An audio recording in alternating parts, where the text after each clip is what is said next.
of the Lord. Our first reading on this first Sunday of Lent is taken from Genesis. The theme that I propose for our reflection this Sunday is that of obedience to God as a way to discover our true selves. In our time, most especially in our time, obedience to somebody else seems to be taken as a way to destroy my freedom and my true self.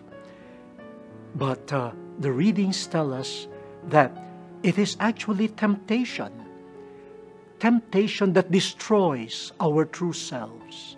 And it is obedience to God that leads us to a discovery of who we truly are. The first reading from Genesis is a story we all have heard and we are familiar with. The story of the temptation of our first parents. The setting was paradise, this beautiful state of life, as originally planned by God for human beings, where it is not just the triumph of God's relationship with human beings that was painted to us by the author, but also the bounty of creation that was in harmony with the innocence of human beings. And in this situation of blessedness, where everything is governed by God's plan and God's will, entered the mystery of temptation.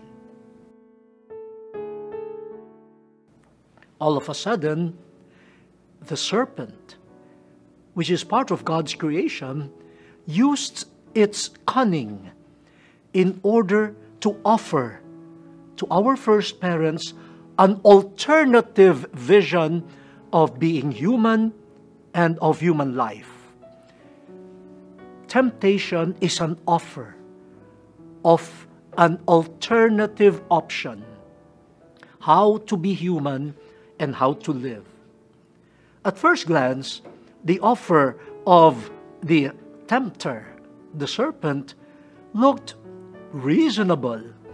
Imagine, the serpent telling the woman, God has really forbidden you from eating of the fruit of this tree, because if you do so, if you eat of the fruit, you will be like gods. God has been preventing you from pursuing your identity as God's equal. You will be like gods. And this offered to the human being another alternative, another way of being like gods, and another way of living like gods. And they embraced this alternative. But in the end, after eating of the fruit, did they become gods? No. In fact, they discovered with shame their nakedness. And this led to recrimination, blaming one another, and their expulsion from paradise. The alternative actually was a deceit. They did not attain what was falsely promised, an identity which would never happen. They would be like gods. But in the process, they also lost an important element of being human that God had intended for them. And so, instead of the beautiful plan of God for human beings to live in harmony with God, with each other, and with the whole of creation, came sin and destruction. My dear brothers and sisters, temptation is cunning. It is really deceit. temptation offers us seemingly a better option with regards to being who we are and how we should live. But let us learn from our first parents. It is obedience to God that will lead us to our true identity and the true meaning of life. Let us not be fooled by the empty promises of a better personhood and a better human life coming from the tempter. It will lead to shame. It will lead to disaster.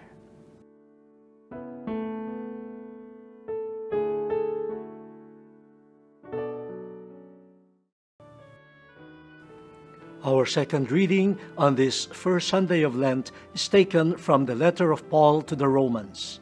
We have been reflecting on obedience to God as the path to our true identity and to the real meaning of human life. In the first reading, we saw how the tempter offered to our first parents what is seemingly a beautiful alternative to being human, which is that of being like gods. But it was a deceit, it was a lie, and it did not lead to the promise, and it even destroyed or harmed the beautiful plan of God for us human beings.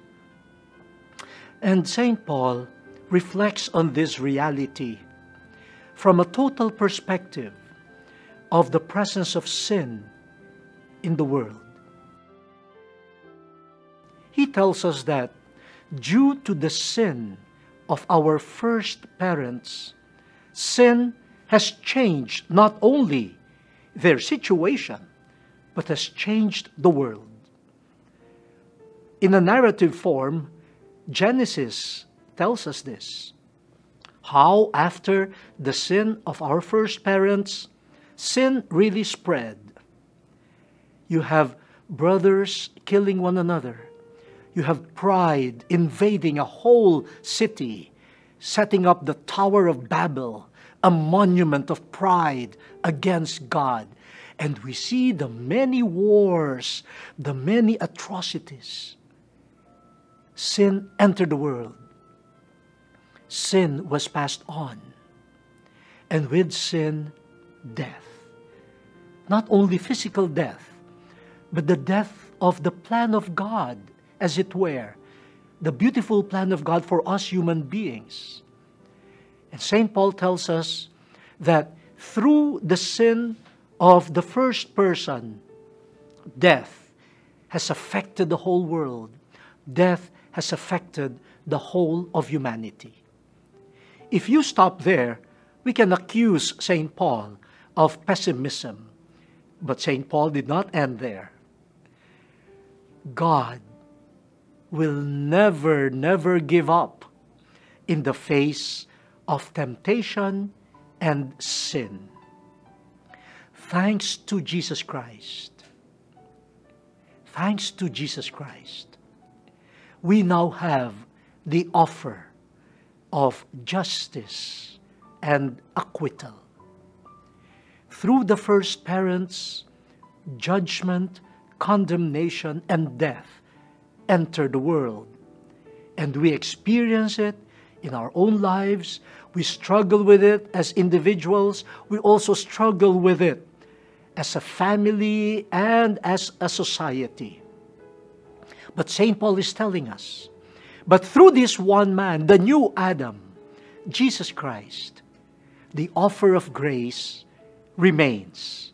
And in fact, the grace of God is stronger than the sin committed by our first parents, and which is the principle of sinfulness in human history.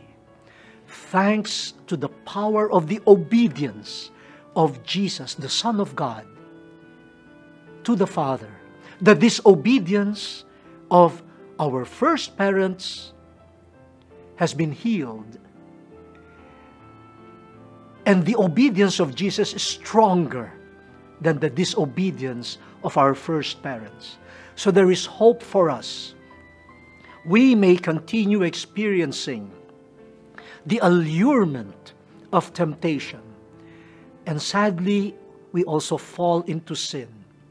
But let us not forget, there is a Jesus Christ whose obedience will lead us to grace and will lead us to the proper relationship that God had intended for God and for us. This also tells us that as sin spreads through the failure of individuals, sin has a social impact. No sin is exclusively private. Sin always affects other people. We know that. The corruption of one person affects a whole nation. The dishonesty of one person affects a whole family. But the truth of the matter also is the goodness of one person, Jesus Christ. And your and my goodness can also affect wonderfully, in a gracious manner, other people. So let us strive to follow Jesus, not only for ourselves, but for the many other people who need healing and God's mercy.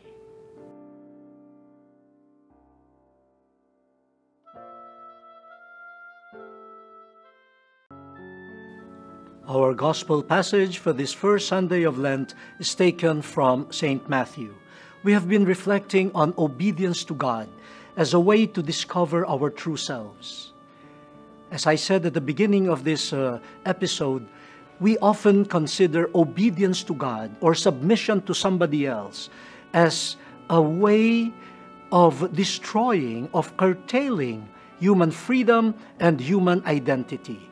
We always see, wrongly I think, the birth of identity in self-sufficiency and not in obedience to God.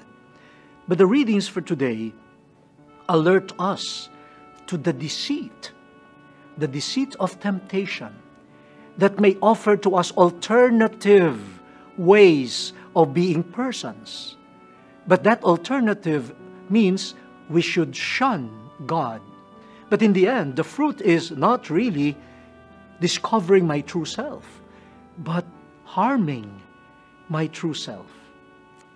In the first reading, the story of the temptation of our first parents leads us to a valuable lesson. The tempter offered our first parents an alternative identity. You will be like gods. You would know as God knows, and you can live as God lives. How attractive.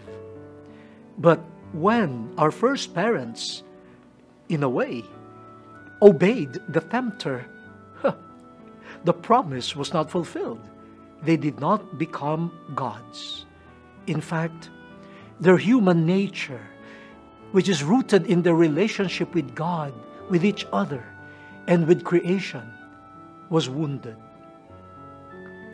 It was only in obedience to God that they could have retained the state of innocence, the state of harmony that is at the heart of being human. But let us not end in despair.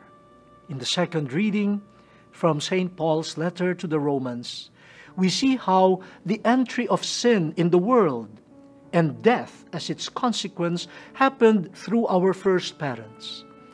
But God is relentless in His love, in His mercy, in His compassion. Through another human being, Jesus Christ, the new Adam, a new creation happens. So we inherit not only sin, but we also have the offer of grace, of justice, of acquittal, thanks to the obedience of Jesus Christ. The disobedience of Adam and Eve would now have a more powerful response. So let us learn from Jesus. In the Gospel, we find in a narrative form how Jesus was tempted, just like Adam and Eve. But look at the way the tempter deals with Jesus. What was the tempter doing with Jesus? And how did Jesus respond to it? In a nutshell, we can say, the tempter was offering Jesus, again, like the offer to Adam and Eve, an alternative vision of being human and an alternative way of living, which was, in a way, more logical and easier, more attractive. But Jesus saw that it was an aberration. It was a lie. It would not lead to his true identity as the Son of God. And so he kept his obedience to God as a response to the temptations. The first temptation came as an attack to Jesus' need. After 40 days and nights fasting in the desert, he got hungry. And if you're hungry, you look for food. Okay? And the tempter, knowing his vulnerability and his need, said, "If you are the Son of God, then turn the stones into bread." You cannot only satisfy your hunger, you can also prove that you are the Son of God. Prove to us that you are the Son of God by making this miracle that can save yourself. Save yourself from hunger. Again, on the human level, worldly level, this sounds like a logical offer, not a temptation. But look at the discerning heart of Jesus. He saw through it. Jesus knew that he was sent by God not to satisfy his own needs, and definitely not to prove his might, his power. He came to serve. He came to serve. He came as a humble servant, not looking to his own needs, and not in order to draw attention to his fame, to his glory. No, he was a pure servant of God. And so he says to the tempter, "Well, yes, I'm hungry, but a human being does not live by bread alone, but by every word that comes from the mouth of God. I live by obedience to the word of God."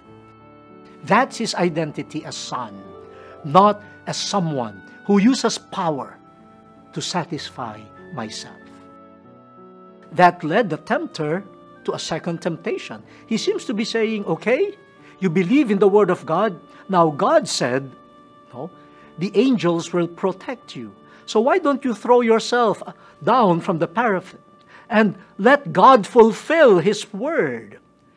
His angels will come to rescue you, and you will not be harmed.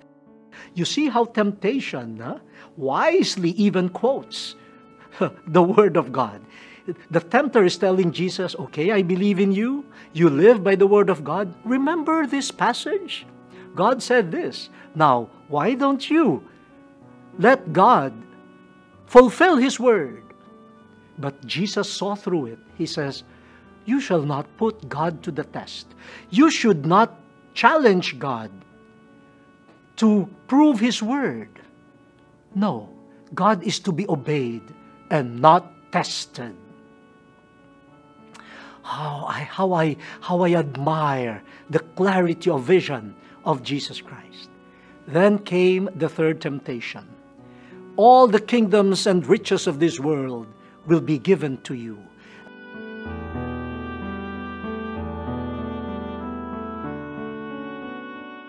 Again, an alternative vision. You will be king.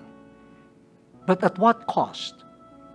You adore the devil. And Jesus says, this is not me. I am here not to become rich, powerful. I am here to serve. And I will adore only God. I will not adore false gods. Money, the kingdoms of this earth will never be my God. I know who I am, and I will keep my relationship with the true God, and I become and remain the true Son of God. My dear brothers and sisters, how consoling that we have in our time not just the temptations, but we have the grace of Jesus Christ, His obedience that led Him to fidelity to His true identity and His true mission. Let us not just be afraid of temptations. Let us be cautious, let us be vigilant, but let us also believe that when we are tempted, Jesus is there, assisting us, giving us the grace to be obedient. If only we could open ourselves to His Word, to His grace, to His justice, according to St. Paul. In one